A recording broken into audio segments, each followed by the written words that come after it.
दोस्तों नमस्कार। एक बार फिर से आपका अपने चैनल इंग्लिश सुपर क्लास में बहुत बहुत स्वागत है। दोस्तों जैसा कि मैंने आपको बताया था कि मेरी वीडियोज क्लास पर आधारित होने वाली हैं, तो इन्हीं सब बातों को ध्यान में रखकर आज की इस वीडियो में हम सीखेंगे कि क्लॉज क्या है और सेंटेंस के प्रकार सीखेंगे।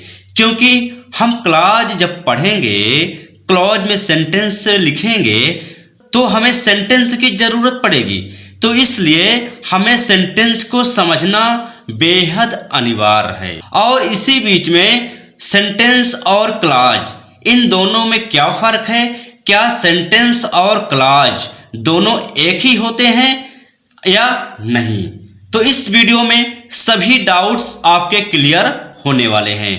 तो मेरी आपसे यही राय है कि यदि आप हमारे चैनल पर नए हैं और आप क्लास सीखना चाहते हैं तो चैनल को सब्सक्राइब करके जरूर रखिए और इस वीडियो को लाइक जरूर कर दीजिए। तो चलिए फिर इस वीडियो की शुरुआत करते हैं। तो देखिए, पहले हम पढ़ेंगे सेंटेंस, यानी कि सेंटेंस एंड क्लॉजेस इस वीडियो में हम सीखने जा रहे हैं। तो सबसे पहले हम स्टडी करते हैं कि सेंटेंस क्या है। सेंटेंस अ कॉम्बिनेशन और a group of words that gives a complete meaning, thoughts और आइडियाज इज कॉल्ड सेंटेंस। मतलब कि सेंटेंस हम उसे कहते हैं जिसमें शब्दों का समूह रहता है।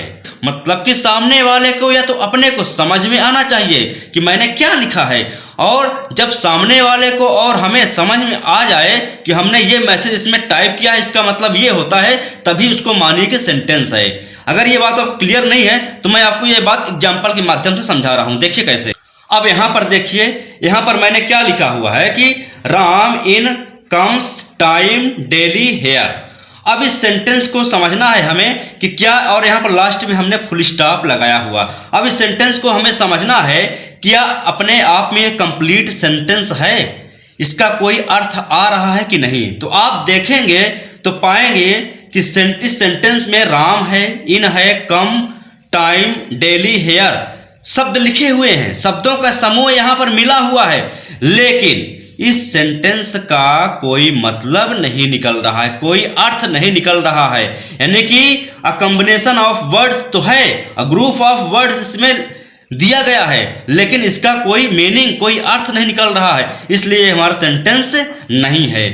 अब इसी को हमने अगर इस तरीके से यहाँ पर देखिए, यहाँ पर लिखा हुआ है कि Ram comes here daily in time. अब देखिए, राम समय पर प्रतिदिन यहाँ आता है, यानी कि इसका सेंस निकल रहा है, इसका मतलब निकल रहा है कि हमारा राम है, ये वर्ब है, ये ऑब्जेक्टिव पार्ट, ये हमारा पूरा क्या है, ऑब्जेक्टिव पार्ट है। तो इसका कुछ ना कुछ अर्थ निकल रहा है, कुछ सेंस निकल रहा है, तभी हमारे सेंटेंस कहलाता है। तो आई होप आपको क्लियर हो गया होगा कि सेंटेंस हमारा तभी कहलाता है जब उसका कोई मतलब निकलता है, कोई अर्थ निकलता है, तभी हमारा सेंटेंस कहलाता है, अदरवाइज सेंटेंस नहीं होता है। चलिए अब वीडियो में आगे बढ़ते हैं। तो अब आगे देखिए, काइंड्स ऑफ सेंटेंसेज, यानी सेंटेंसेस के प्रकार। अकॉर्डिंग टू स्ट्रक्चर्स, यानी कि रचना के दृष्टि से, संरचना के दृष्टि से, there are 4 kinds of sentence. Sentence 4 प्रकार के होते हैं। यहाँ पर देखिए, पहला है सिंपल सेंटेंसेस, यानी कि साधारण वाक्य।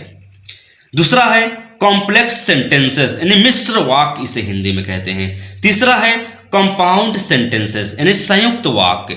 और चौथा है हमारा कॉम्प्लेक्स कंपाउंड सेंटेंसेस, यानी कि मिश्र संयुक्त वाक्य। ये हमारे सेंटेंस मेन 4 होते हैं। लेकिन मैं यहाँ पर बता दूं कि ट्रेडिशनल ग्रामर में चौथे प्रकार का जो सेंटेंस होता है उसे कॉम्प्लेक्स सेंटेंस ही माना जाता है, यानी कि इसको हम कॉम्प्लेक्स सेंटेंस ही मानते हैं, कॉम्प्लेक्स सेंटेंस ही यह माना जाता है।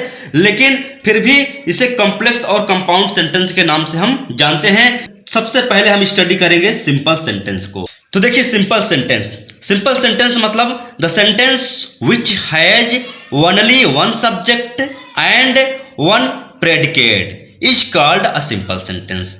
कहने का मतलब कि जिस वाक्य में केवल एक सब्जेक्ट या एक प्रेडिकेट होता है उसे हम सिंपल सेंटेंस कहते हैं। अब सवाल यहाँ पर यह आता है कि प्रेडिकेट क्या है। सब्जेक्ट तो हमें मालूम है, लेकिन प्रेडिकेट नहीं मालूम है। तो कोई बात नहीं, हम ये भी इस वीडियो में सीख लेंगे कि प्रेडिकेट क्या है।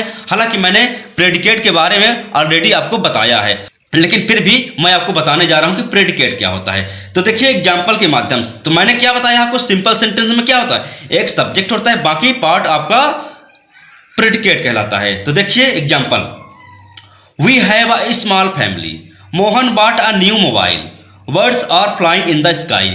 अब इन सेंटेंस को आप गौर से देखिए, इसमें वी क्या है, हमारा सब्जेक्ट, मोहन क्या है, सब्जेक्ट, बर्ड्स क्या है, सब्जेक्ट। तो ये पार्ट तो हमारा सब्जेक्ट हो गया, और बाकी जो है by small family, bought a new mobile, are flying in the sky, ये हमारा क्या है, ये बाकी का जो पार्ट बचा है ये हमारा है प्रेडिकेट, इसे ही हम कहते हैं प्रेडिकेट।